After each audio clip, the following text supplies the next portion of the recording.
আইপিএলের ইতিহাসে আবারও নিজেদের শ্রেষ্ঠত্ব প্রমাণ করলো রয়্যাল চ্যালেঞ্জার্স বেঙ্গালুরু।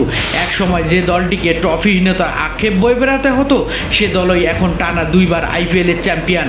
আহমেদাবাদ নরেন্দ্র মোদী স্টেডিয়ামে ফাইনালের মঞ্চে মুখোমুখি হয়েছিল গুজরাট টাইটান্স ও আরসিবি। টস হেরে ব্যাট করতে নেমে শুরু থেকেই চাপে পড়ে যায় গুজরাট। দ্রুত ফিরে যান শুভমান গিল ও সাই সুদর্শন। এরপর জস বাটলার ও নিশা সিধু চেষ্টা করলেও ইনিংসটাকে লম্বা করতে পারেনি। তবে এক প্রান্ত আগলে রেখে লড়াই চালিয়ে যান ওয়াশিংটন সুন্দর। তার দুর্দান্ত অর্ধশতকে গুজরাট নির্ধারিত 20 ওভারে তোলে 155 রান।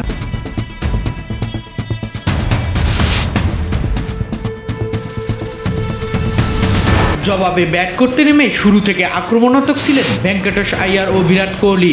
মাত্র 27 বলে 62 রানের উদ্বোধনী জুটি করে ম্যাচের নিয়ন্ত্রণ নেয় বেঙ্গালুরু। একের পর এক উইকেট পড়ল থামেনি কিং কোহলি। রান তারার অঘোষিত রাজা আবারও দেখালেন কেন তিনি বিশ্বের অন্যতম সেরা ব্যাটার। মাত্র 25 বলে পূর্ণ করেন নিজের 50। এরপর ঠান্ডা মাথায় দলকে নিয়ে যান জয়ের বন্দরে। শেষ পর্যন্ত বিরাট কোহলি ব্যাট থেকে আসে জয়ের ছক্কা। 42 বলে অপরাজিত 75 রানের অনবদ্য ইনিংস খেলে দলকে একাই টেনে নিয়ে যায় দ্বিতীয় আইপিএলের শিরোপার দিকে।